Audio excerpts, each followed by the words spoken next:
Bonjour. Commençons par la mauvaise nouvelle, la rouille. La Corsa de cette génération ne peut définitivement pas éloigner la méchante rousse d'elle-même, ce qui l'a fait attaquer presque toute la voiture. Alors que les portes, surtout dans la version 5 portes, le capot ou les passages de roues ne sont pas de gros problèmes. Dans la petite Opel, ils se corrodent également entre autres. Seuil ou appui de fenêtre. Et bien que dans de nombreuses autres voitures le choix de la peinture métallisée permet d'espérer que la carrosserie sera mieux protégée contre la corrosion que dans le cas d'une peinture ordinaire sans supplément, cela ne s'applique pas à la Corsa D. Apparemment, les modèles les plus exposés à la corrosion des portes et des seuils sont les modèles 2009 à 2010, tandis que la corrosion du capot, moins importante structurellement, affecte principalement les voitures Opel de 2010 à 2012.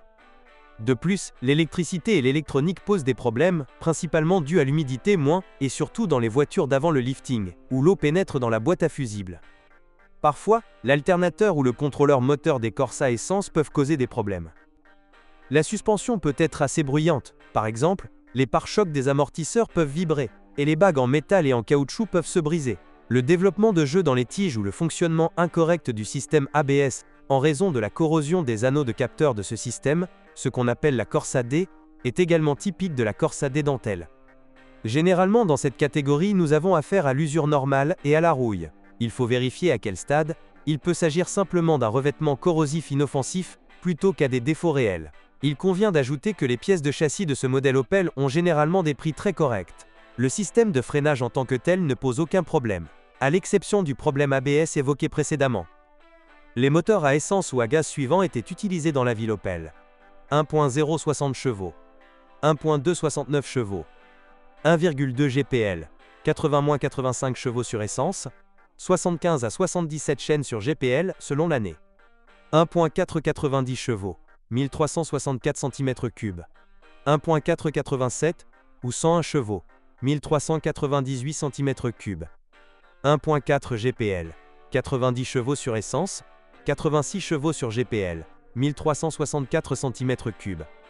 1.4 turbo 120 chevaux.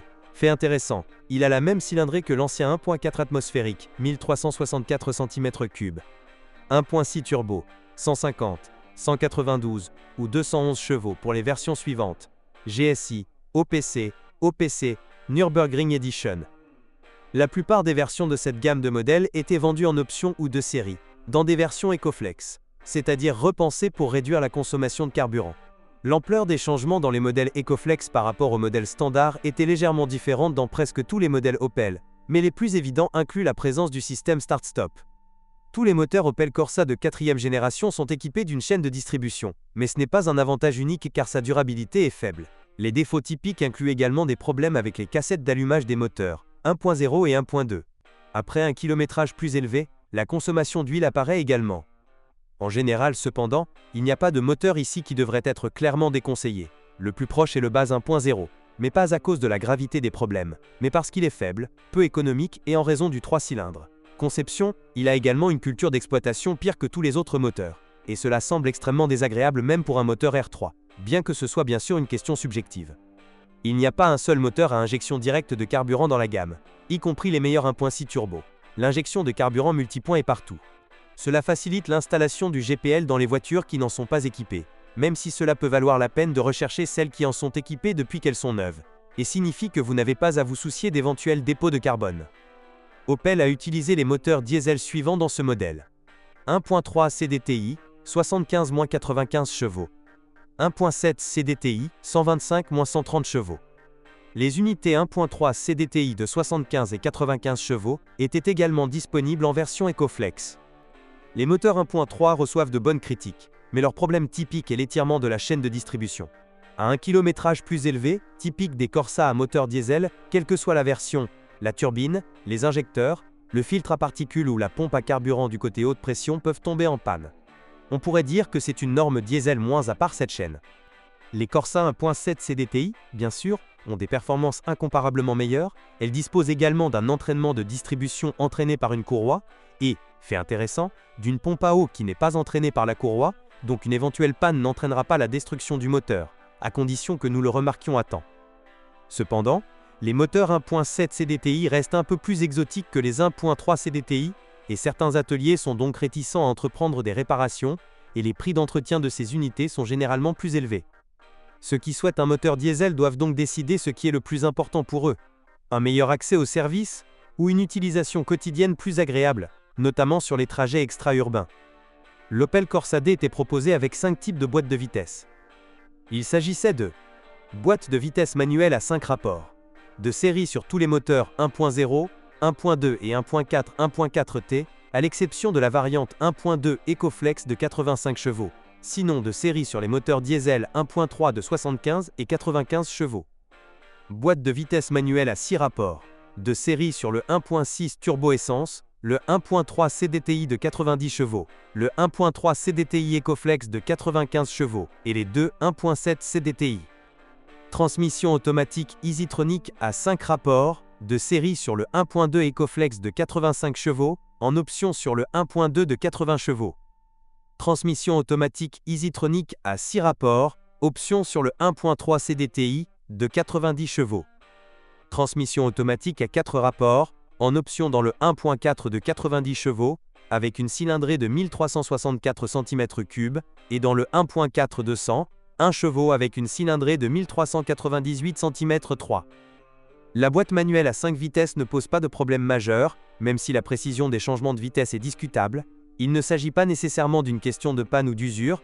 J'ai conduit une Corsa D 1.2 presque neuve, dans laquelle le changement de vitesse était comme un collet dans un seau de décombres. La situation est bien pire dans le cas de la boîte de vitesse manuelle à 6 rapports. Il s'agit de la boîte de vitesse M20, la petite sœur de la boîte de vitesse M32, connue pour ses problèmes, utilisée, entre autres, dans les plus grandes Opel.